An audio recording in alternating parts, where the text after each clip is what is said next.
Kabilang din sa mga problema ng mga biktima ng bagyo, ang pahirapang pagkuha ng tulong mula sa gobyerno dahil sa kakulangan ng papeles. Karamihan daw kasi sa mga ito, kasamang tinangay ng daluyong. Ang ilan namang nakatira pa rin sa mga tent, gusto na raw umalis dahil sa takot. Live mula sa Tacloban, may report si Susan Enriquez. Susan?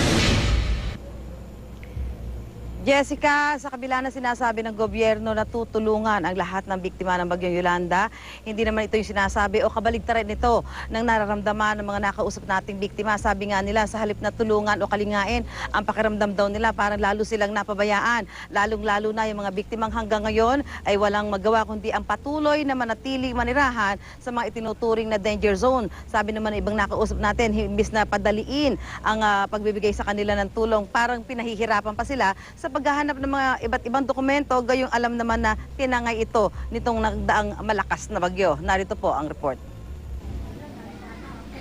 Ito ang mga trahedyang nangyari dito sa Tacloban, isang taon na ang nakakaraan. Marami na ang nagbago. Pero ang mahirap maghilom, ang pangungulila sa mga nawala. Si Pedro Lacandaso ng Barangay San Joaquin, Leyte, namatayan ng 22 miyembro ng pamilya sa pananalasa ng Bagyong Yolanda, kabilang ang kanyang asawa, mga anak, apo at pamangkin.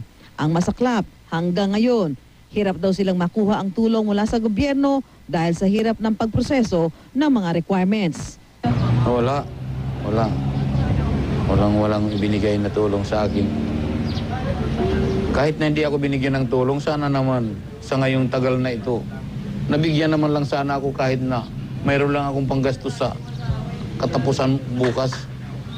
Pero winala pa nila sa munisipyo yung mga ipinasa ko sa OCD.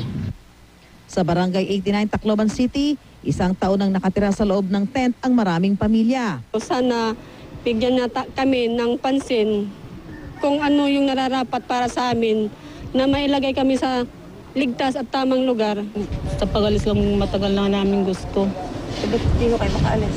Wala kaming mapupuntahan eh. Si Lola Cristeta Decina naiyak habang nagkukwento. Matapos daw ang trahedya, pakiramdam niya, inabandon na pa sila.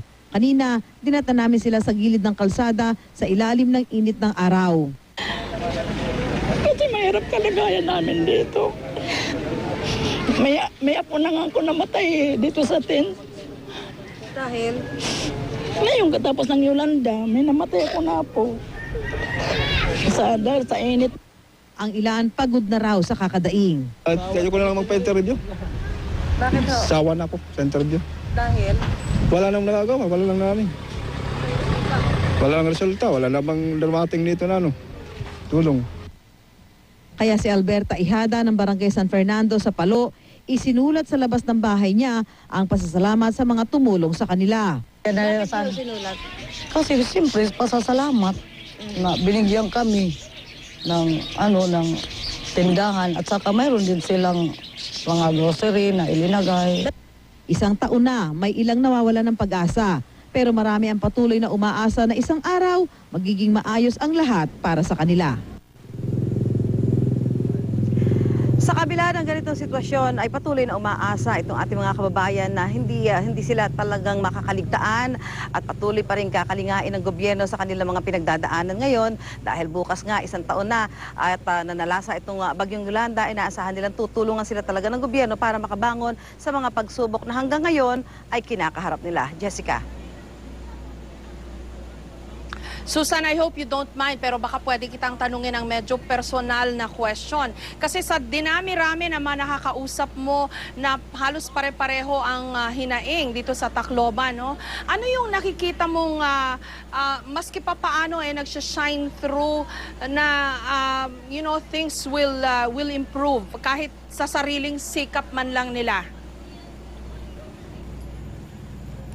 Alam mo, Jessica, maganda rito sa mga kababayan natin, parang sila ay pinanghihinaan ng loob dahil hindi nakakarating yung tulong ng national government, pero may mga dumadating na tulong mula doon sa mga NGO. Ito yung nagbibigay sa kanila ng dahilan para lalo pang magpursige at hindi sila mawalan ng pag-asa at tuloy ang kanilang buhay, no? Bagamat sabi nga nila, parang naiinip sila, no? Yung mga pangako, lalo ngayon, 1 taon na nga yung mga nakatira doon sa mga danger zone, sabi nila hanggang ngayon wala daw pangako kung saan o kung kailan sila maililipat, pero sabi nila kailangan tuloy ang buhay, so ayaw na masyado nilang iasa, no, sa gobyerno yung kanilang mga pang-araw-araw na pangangailangan. Hangga't maaari gusto nilang ibalik sa normal yung kanilang buhay, pero sabi nga nila sana naman, no, kahit papaano ay talagang dumating yung tulong na kanilang inaasahan. Sabi nga nila nakaligtas sila sa Yolanda, so itong mga pagsubok na pinagdaraanan nila ngayon,